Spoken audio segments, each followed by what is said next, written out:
Hey,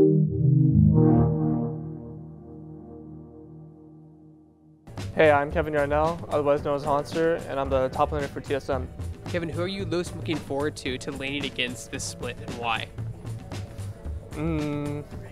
Well, there's a lot of good Korean top laners that are imported from Korea, and I think they're a really good competition for me because they're really solid. They have like a really good foundation from playing overseas, and they're just really solid players, and they're like a good challenge to overcome. What have you learned since joining TSM, and what are your goals for the year ahead? Well, I've learned a lot since I joined TSM. Mainly is like communication and game. Before I joined, I was a really silent player, really reserved and shy.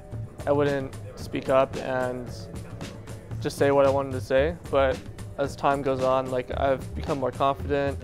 I've learned like what to say and what not to say, like useless information versus like good information, and I think that really helps as a player because it's a team game. Helping your teammates figure out what decisions to make is really important. What impact do you see non-endemic brands like Gillette having on the esports landscape?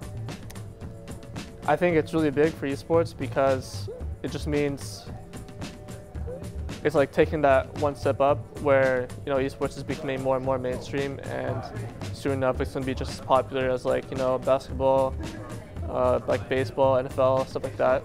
And so non-endemic brands coming in, especially Gillette is a really big one where they're sponsoring all sports and they have a long history with sports, and so them coming in is really big for like our team specifically, and I think it'll motivate other companies to also invest in esports. What do you guys think of the new rune system? Ooh, it's interesting. When you first play it, you're just like, what is going on? Because for the past like 6-7 years of League, it's been the same thing. You have the runes, masteries, you do both of them and then you're set. But now they're both gone. I think it's a lot simpler. There's a lot less choices to make, but those choices still have a lot of impact. And overall, I think it's pretty fun. There's a lot you can do, and it doesn't seem like there's like a solid meta yet. So we'll see on how that progresses. They're still balancing it out. Do you think we'll see much of Ornn or Zoe this split, and what are their strengths and weaknesses in pro play? Yeah, I think we'll see a lot of them if they don't get nerfed soon. Ornn's a really strong tank. He can skirmish well. He has a lot of damage. He doesn't lose split push, so he's like, why wouldn't you want him? He's really good in lane. There's like no downsides to him. And Zoe, I think Zoe is a really gimmicky champion, and she has also a lot of damage. She's really weird to play against. So I think a lot of teams will have trouble playing against her. So far, there hasn't been like any like hard counters to her yet. So she's either going to be banned a lot or picked a lot. Where do you think you'll finish this split? I think TSM will finish first. That's like without a doubt. We've already won 3 championships in a row, and this year we're looking to make that 5 championships in a row.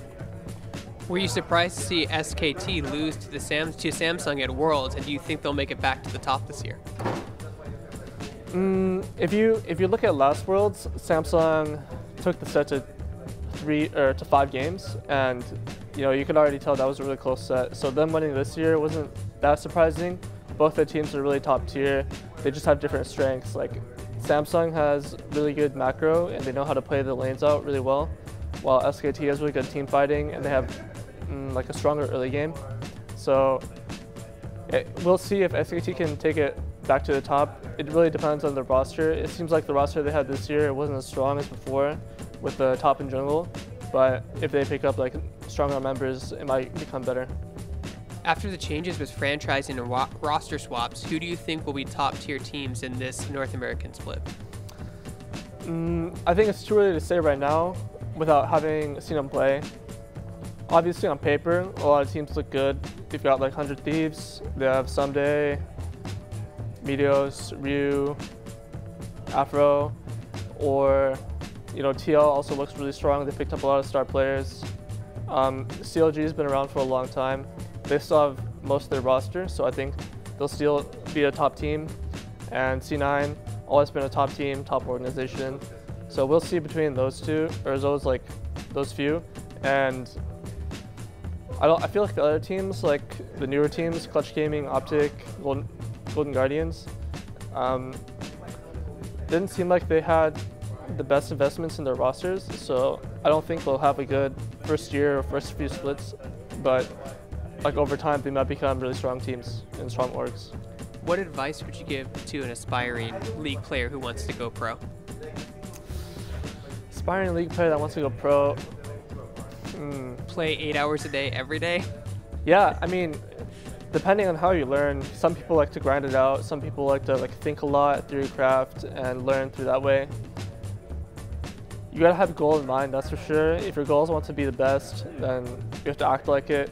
Make sure you practice like it. You just do everything you can to do that, and you can get there one day. And play ladder, right? Just play ranked. Yeah, you have to play ranked. You have to get high ranked to be noticed in the least. If you're a super good player and you're not noticed, then it doesn't really matter because you're not going to get what you want. So you have to put yourself out there. You have to make connections with people, show that you're good, prove to them that you're good, and then you'll get on the team.